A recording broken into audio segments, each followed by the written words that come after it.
The person with the leverage dictates the terms. And if I don't need any one person, if I don't need to start a business with one person, if I don't need any one customer, if I don't need any one capital partner, if I have options, I have red button control. I have red button control. You don't like my terms? That's fine. No disrespect, but I'm pushing the red button and I'm moving on. I have something I like to call the red button rule, and it is my life goal. My life goal has been, hey, if the phone rings at any time and somebody's name is on that phone and I don't want to talk to them or I'm busy, I can push the red button. Any one individual, if I don't want to talk to them anymore, they're stressing me out, they're being rude, I can push the red button. And I'm talking about everybody, anybody. Almost everybody has those people that if they call, you have to take the call.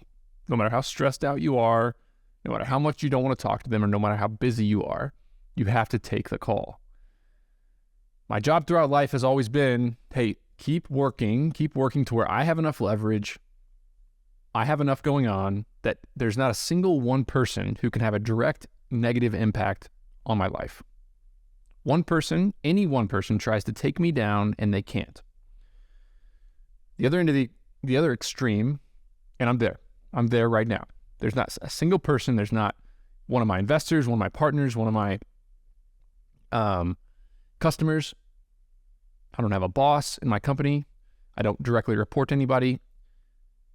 But any of those people, for a lot of folks, if they call and they are upset at you, they want to fire you, they want to quit working with you, whatever it might be, you have to take the call. And their decisions, their emotions, their greed, their anger, their instability, people are very unpredictable.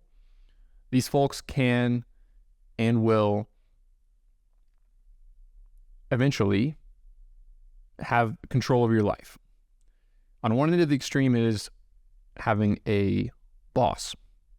If you work for somebody, they are your direct report, maybe they own your business, they have complete control. If they all of a sudden don't like you, if they all of a sudden get upset about you, if they all of a sudden want you to be gone, guess what?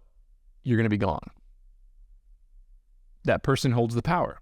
That one person with their own agenda, with their own emotions, holds the power over you. So if they call, at any time, if they call, you have to answer. You have to push the green button. My goal has always been, hey, the least I'm dependent on other people. I can't control other people. I can't control what other people want. I can't control how other people feel. So the least control that they have over me, the better, because people are unpredictable. So my goal is anybody, I don't ever have to push that green button. I can always push the red one. One example, this is a boss. If you work for somebody, you're at their mercy. They have complete control. In some businesses, it's a major customer. One customer makes up 10, 20, 30% of your revenue, almost all your profit. That customer calls, you got to push the green button. Another one could be a business partner, an investor. You took venture capital money from one giant investor and all of a sudden you got yourself a boss. In my business, real estate private equity, I've been approached by a lot of big groups. Hey, Nick, I want to invest massive amounts of capital with Bolt. I want you to stop calling all other investors. I can handle all your fundraising. We want to be your capital partner. But I know deep down that means I would suddenly have a green button problem. That if that investor had a change of heart, they didn't like me, they wanted me to do something different, they do have a lot of power and a lot of control over me. The other end of the spectrum, if I have 300 investors and they're all small investors and not a single one of them has more than 5% of our raised capital, which is our case right now, I have red button control. I can push the red button on my phone when any one of my investors calls. Obviously, I don't do that. I do talk to my investors. But if one of them changed their minds, if one of them would try to take me down, if one of them saw a tweet of mine on Twitter that they didn't like, they didn't agree with, I don't care. So that's something that you need to think about as you build your business, as you work towards what I consider the ultimate freedom. The ultimate freedom is the red button rule. Any one human being calls you on their phone, you can push the red button if you want to. Now, I'm not at all advocating for you to ignore people. I'm not at all advocating for you to trust people and to build partnerships with people. But the more partners you have, the more eggs you have in one basket, the more, the more limited you are in the people you can raise capital from, the more often you have a green button problem. And then what happens is things change. You might mess up. You might make a mistake. You might say something where you get fired, obviously. That happens a lot to a lot of people. The business plan may change. A customer may leave you. A capital partner might have a change of plans. Oh yeah, Nick, I know I talked a big game about being your number one capital partner when you're raising money for real estate, but guess what? Our fund got hit. Our capital pulled out. We're out of the game. What if for 3 years I had only went to that one group to raise money? And I ignored all my other investors like they wanted me to. They talked a big game. Oh, it'd be so easy. All of a sudden then I'm screwed. That one person had such a negative effect on my life that it keeps me from putting food on the table for my family and my employees. So that makes it really hard. Another part of this is the dependence that you have on these people is, something that you kind of get used to. You get used to being, you get used to having a boss. You get used to answering to other people, and you're no longer diversified, and one person changes their mind or their opinion, and all of a sudden it's totally different for you. So that's why we've elected to raise money from a lot of different investors. Another big thing about this that people forget is if I have one partner, one capital partner, one giant customer, they have the leverage.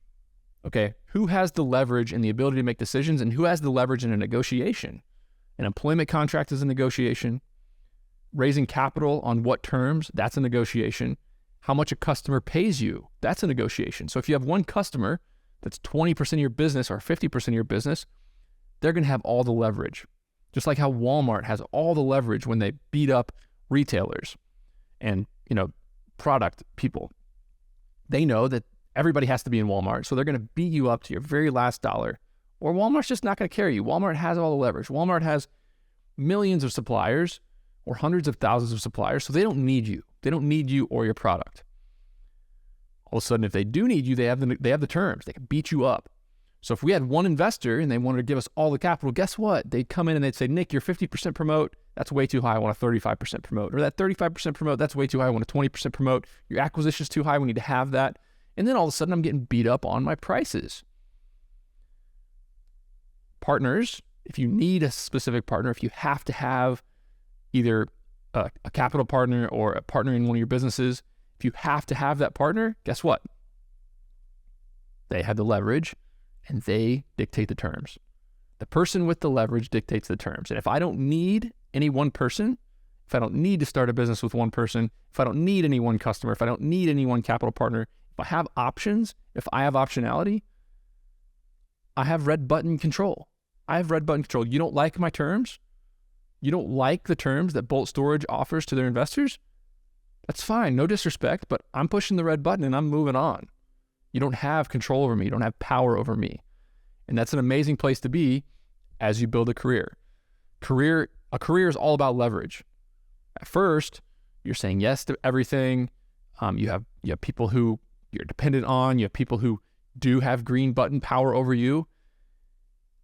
As you go on, as you get better, as you get more capital, as you get better networked, as you get access to the things you need to build businesses, which is talent, customers, and capital, as you have more and more access to those things, you become less and less dependent on any one person. And that's how leverage grows. And this kind of is a long way of saying that I have a no asshole rule. I have enough leverage in my life that I never have to work with assholes. Turns out that a lot of people are bullies. They are emotionally manipulative. They're rude. They stress you out. There's customers that stress you out. There's customers that are entitled. There's customers that are mean to your employees. And if you run a business, you know exactly what I'm talking about right now. It's that one customer that acts mean, is grumpy, acts pissed off about your service, and you always feel like shit when that phone rings and it's that customer. You see their name on the top of your phone and you get a sinking feeling in your gut. But you have to push the green button. You have to push that green button. And look, I've been in the situation where I've had to push the green button many times. But as you grow, as you build your business, as you build your career, a no asshole rule. Okay, you're going to be an investor in Bolt Storage, but you're going to send a mean email to me, or you're going to complain about something or other that's kind of ridiculous, or you're just going to come at me with a snappy tone all the time. Guess what? We're not going to have you in any more of our deals. And if you want to get bought out, we'll just buy you out. We'll find another investor to replace you. We don't need that. We don't have time for that stress. And you can very politely convey these things. Hey, look, this is not how we do business. Call them up. Hey, they send you a rude email, call them up.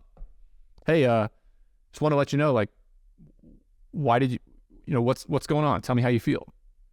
Oh, you don't like this? Oh, yeah. Well, let's not do this anymore. Let's not do business anymore.